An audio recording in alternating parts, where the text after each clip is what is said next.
পাটক্ষেত থেকে এক ব্যক্তির মৃতদেহ উদ্ধার করল নদিয়ার হাঁসখালি থানার পুলিশ।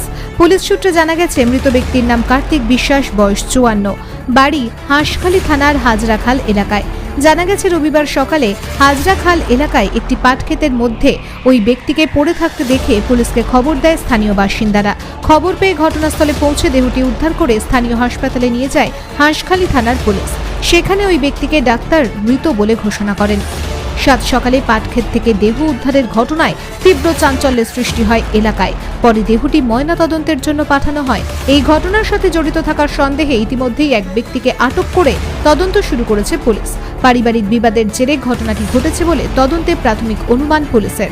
তবে কিভাবে মৃত্যু হলো ওই ব্যক্তির তা জানতে ঘটনাটির তদন্ত শুরু করেছে হাঁসখালি থানার পুলিশ। বিষয়টা হচ্ছে যে যার মৃত্যু হয়েছে, এই পরিবারের সঙ্গে ব্যক্তিগতভাবে আমার অত্যন্ত ভালো সম্পর্ক। যে মার্ডার হয়েছে তার দাদা বিশ্বনাথ দা আমাদের দলের একজন সক্রিয় কার্যকর্তা এবং গ্রাম পঞ্চায়েতের নির্বাচিত সদস্য। স্বাভাবিক কারণে আমি খবর শোনার সঙ্গে সঙ্গে আসলাম।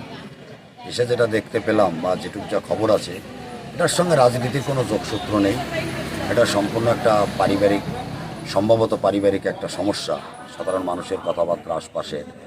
তো ব্যক্তি হিসেবে যার মৃত্যু হয়েছে অত্যন্ত ভালো মনের মানুষ ছিল, আর্থিকভাবে সমৃদ্ধশালী।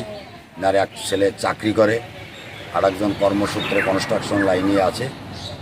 এই আশপাশের কোনো প্রতিবেশীর সঙ্গে কোনো গণ্ডগোল সমস্যা কিছুই নেই। প্রতিবেশীর প্রত্যেকের সঙ্গে একটা ভালো হৃদয়তা নিয়েই চলে। বাকি যেটা আছে, প্রশাসনের পক্ষ থেকে ইনভেস্টিগেশন করছেন, ডিএসপি বর্ডার এসছেন, ওসি হাঁসখালি, অন্যান্য পুলিশ আধিকারিকরা এসছেন। তারা তদন্ত করে দেখুন বিষয়টা কী আছে।